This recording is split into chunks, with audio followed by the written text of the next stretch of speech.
Activeej1632. I need you to know that it has not always been this way. I have not always heard from the Lord in the way I do now. You see, I got saved about 5 years ago, and my journey has not been like any that I've heard before. I started out with simply seeking out the Lord. But the Lord drew me in so heavy, in which I just had a desire to read his word and just to serve him in love. The more the Lord pulled me in, and I sought with my whole heart to love and honor the Lord,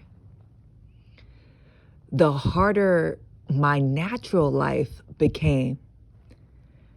I felt people in the church being mean, being rude to me. It was like they weren't on my side. I was having issues with my family. Nobody else was saved. My spouse, my kids. Who was there to understand me, to teach me, to guide me? I had people that wanted to help me in the church, but God was doing a new thing with me. They didn't understand the things that God was asking me to do. They were looking at me like I was crazy. I felt like God was stretching me more and more and more. But I kept having difficulty. See, God stripped a lot of stuff off of me in the beginning. Alcohol, pornography. This desire to want to wild out and club and party. But the more I leaned into God, the more I felt the temptation coming. And I would fall off and I would get back on. And I would fall off and I would get back on. I would go so far with God. And then I would need relief. I would quit. I would give up. People would talk to me crazy. They would be mean to me as I was trying to serve them in ministry. It was just a whirlwind of stuff going on. I even thought of taking my life. I was like, I can't go back, but I can't go forward.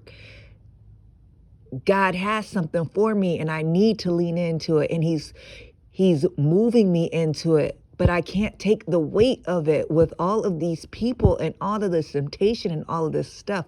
I thought I was going crazy. These were cycles that I was in, to the point where over the years, I kept quitting, I kept giving up, and God kept pulling me back. I even ran to Mexico. I left everything. And I was back here in 42 days.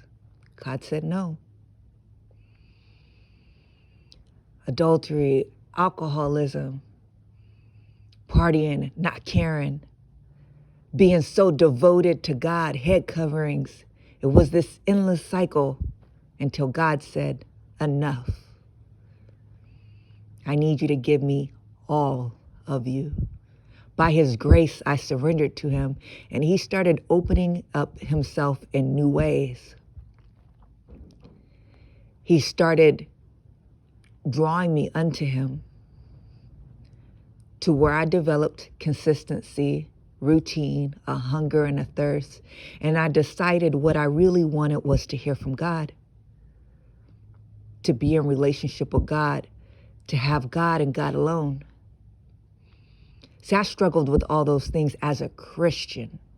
And I tried to keep stopping, but I kept giving up. It was so hard.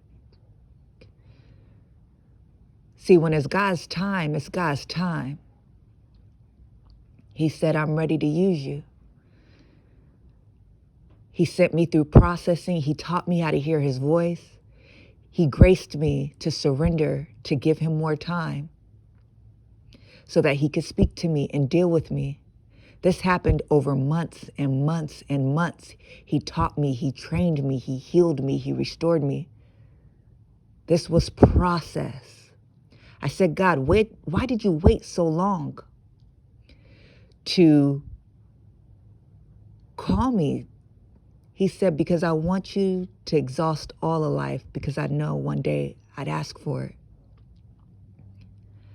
I know what you're going through. It could feel like torment in your very soul.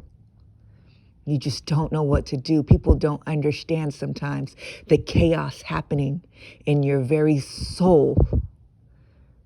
There's something about having nowhere to go, no escape, no release. God's testing, God's trying, God's pulling, God's stretching. The devil's attacking. What do? You can't take it. I know it feels like you want to rip out your skin, but you can't. I'm going to tell you what the answer is. Surrender. You have to know that God has you. It's all happening under God's purview. He is your Father. He loves you.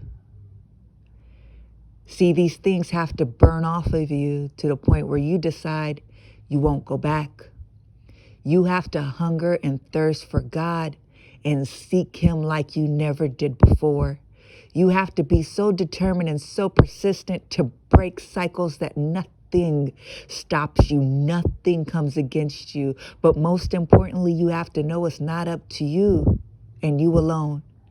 The Holy Spirit's in you, leading and guiding. God's going to convict you. God's going to help you. God has you. He has you. See, your God is stronger than that devil. The one thing about Job is God was watching the whole time. God's watching over you. He has you. Trust him. Cling to him. Oh, I tried. That didn't work. I know I tried several times during my mini cycles, but I just kept falling. No, each time you get back up, he takes you a little further. He takes you a little further. And one day, he takes you all the way. Just keep leaning into him. Keep seeking him. The same God that speaks to me, the same God that spoke to Moses, the same God that spoke to Abraham, the same God that spoke to Jeremiah, the same Jesus that spoke to Paul, is the same Lord that wants to speak to you too. Make time for him. Go after him with everything that you have. Go away with him. Deny yourself. Sacrifice the time. Sacrifice your way. Sacrifice your understanding to embrace his. Take up your cross. Crucify that flesh and follow him.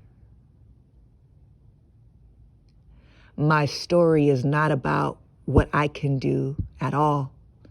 My story is that in spite of this wicked, deceptive heart that I have, that if up to me, it led me to ruin. It actually did. It is about the God who loves me enough and graced me enough to surrender to him, that kept coming after me again and again and again, because he loves me. He loves you, and he will keep coming for you. See, it's not about you and what you can do and what you can't do, how you succeed and how you fail. It's about this loving Father who has you. Trust him.